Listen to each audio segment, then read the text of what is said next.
बिस्मिल्लाहिर्रहमानिर्रहीम। अस्सलाम वालेकुम व्यूअर्स कहते हैं कि औरंगज़ेब आलमगीर जो कि एक बादशाह था, वो बड़ा अदबी मिजाज रखता था। उसके दरबार में हर किस्म के लोग आते थे।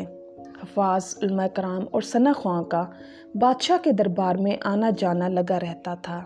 और उनमें एक बहरूपिया भी था जो अपना रूप बदल बदल कर आता ताकि बादशाह सलामत का दिल बहल सके। औरंगज़ेब आलमगीर एक निहायत तजुर्बाकार शख्स थे, जिसकी बिना पर वो एक तवील व अरीज़ सल्तनत पर हुकूमत कर रहे थे। इसलिए जब भी वो बहरूपिया अपना रूप बदल कर आता, बादशाह उसको पहचान लेता और कहता कि तू फलां है, मैं जानता हूँ, अपना ही बंदा है। वो नाकाम रहता, फिर दूसरा भेस बदल कर आता, वो फिर ताड़ जाते और कहते मैंने पहचान लिया है, तू फलां का भेस बदल कर आया है, तू तो फलां है। एक अरसे तक ऐसा ही चलता रहा। जब भी वो अपना रूप बदल कर आता, बादशाह उसको पहचान लेता। बहरूपिया आजिज आ गया। एक दिन उसने बादशाह को चैलेंज किया कि अब मैं अपनी तमाम सलाहियतें इस्तेमाल करूंगा। बादशाह ने कहा ठीक है, अगर मैं तुम्हें ना पहचान सका तो तुम जो चाहो मुझसे मांग सकते हो, चाहे मुझसे बादशाही मांग लेना। कुछ दिनों तक खामोशी रही। एक अरसे तक वो बादशाह के सामने न आया।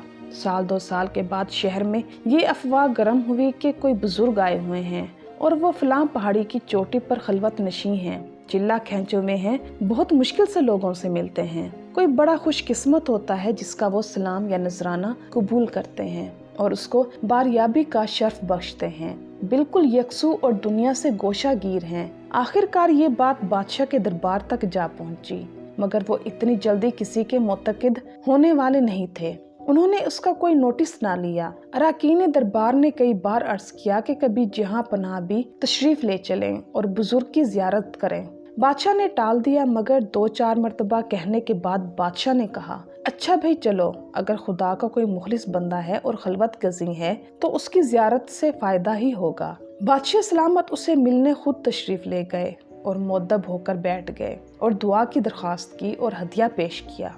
दरवेश ने लेने से इनकार कर दिया। बादशाह जब वहाँ से रुखसत होने लगे तो दरवेश खड़ा हो गया और अदाब बजा लाया, फर्शी सलाम किया और कहा जहाँ पना, आप मुझे नहीं पहचान सके, मैं वही बहरूपिया हूँ जो आपके दरबार में कई बार आया और सरकार पर मेरी कुल्ली खुल गई। बादशाह सलामत बहुत मुतासिर हुए और इकरार किया कि वाकई मैं तो क्या, पूरा शहर तुम्हें नहीं पहचान सका। इस बार तुमने वाकई कमाल का बहरूप अपनाया है। फिर बादशाह ने कहा लेकिन ये बताओ कि मैंने जब तुम्हें इतनी बड़ी रकम पेश की जिसके लिए तुम ये सब कमालात दिखाते थे, तो तुमने क्यों कबूल नहीं किया? बहरूपिया ने कहा जनाब, मैंने जिनका भेस बदला था उनका ये शेवा नहीं। जब मैं उनके नाम पर बैठा और मैंने उनका किरदार अदा करने की ठानी तो फिर मुझे शर्म आई कि मैं जिनकी नकल कर रहा हूँ उनका ये तर्ज नहीं कि वो बादशाह की रकम कबूल करें, इसलिए मैंने कबूल नहीं किया। बादशाह ने कहा कि अच्छा, मगर अब मांगो, क्या मांगते हो? मैंने तुम्हें जुबान दी थी कि तुम जो भी मांगोगे मैं तुम्हें दूंगा, अगर बादशाही भी मांगोगे मैं वो भी दूंगा। वो बहरूपिया रो पड़ा। उसने कहा मुझे बादशाही नहीं चाहिए। बादशाह ने कहा कि मैं तुम्हारे बहरूप से मुतासिर हुआ हूँ, तुम इनाम लेने के हकदार हो, मगर तुम क्यों इनकार कर रहे हो? इस बहरूपिया ने कहा बादशाह सलामत, मुझे सारे इनामात मिल गए हैं, मुझे सब कुछ मिल गया है। बादशाह ने कहा क्या मिला है तुम्हें? मुझे तो तुम वैसे के वैसे ही नजर आ रहे हो। वो बहरूपिया कहने लगा कि बादशाह सलामत, मुझे तो सब कुछ मिल गया है, मैं भी उसका हुआ नहीं, सिर्फ उसका होने वाला हुलिया बनाया और उसने मेरे कदमों में बादशाह वक्त को ला खड़ा किया। अगर मैं वाकई उसका हो जाऊं तो वो मुझे क्या क्या अता फरमाएगा। व्यूअर्स, इस वाक़ये से दिलो दिमाग को एक चोट सी लगती है कि एक बहरूपिया ये कह सकता है तो फिर संजीदा लोग साहिब दावत अंबिया अलैहिस्सलाम की दावत कबूल करके उनका मिजाज इख्तियार ना करें, तो ये बड़े सितम की बात है। तो व्यूअर्स, उम्मीद करती हूँ कि आपको मेरी आज की ये वीडियो ज़रूर पसंद आई होगी।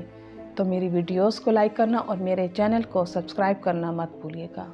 मैं इंशाअल्लाह मज़ीद दिलचस्प मालूमाती और इस्लामी वाक़यात के साथ साथ मोटिवेशनल स्टोरीज़ भी आपके साथ शेयर करती रहूँगी। मेरी तरफ से आपको ढेर सारी दुआएं और मुझे भी अपनी दुआओं में याद रखिएगा। चलती हूँ, मिलते हैं इंशाअल्लाह नेक्स्ट वीडियो में। अल्लाह हाफिज़।